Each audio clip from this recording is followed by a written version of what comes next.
Chinese President Xi Jinping has traveled to Moscow to attend Russia's Victory Day celebrations. Russian President Putin welcomed his counterpart at a special ceremony in the Kremlin. Both leaders emphasized their countries' friendship. China and Russia also signed a commercial investment agreement.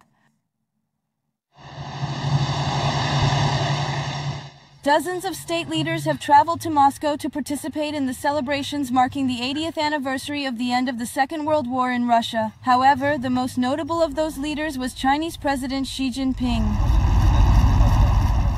The Chinese leader arrived in Moscow a day before the celebrations, where he will be the guest of honor. Russian President Vladimir Putin organized a special welcoming ceremony for his counterpart at the Kremlin.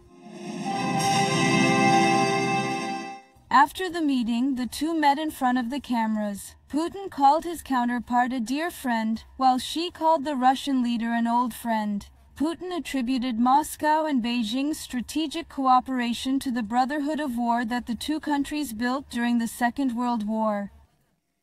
Putin also said that the two countries are working together against neo-Nazism. In 2022, Russia launched an operation in Ukraine, citing the rise of neo-Nazism. Beijing provided Russia with military and economic assistance. Together with our Chinese friends, we stand firmly on the historical truth. We preserve the memory of the events of the war years and counter modern manifestations of neo-Nazism and militarism.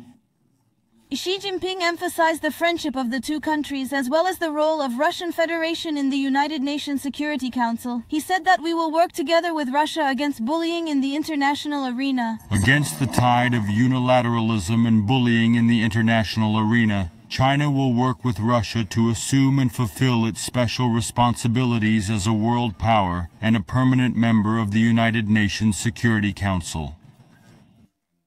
During the talks, China and Russia also signed a trade agreement. Putin announced the signing of agreements on the promotion and mutual protection of investments.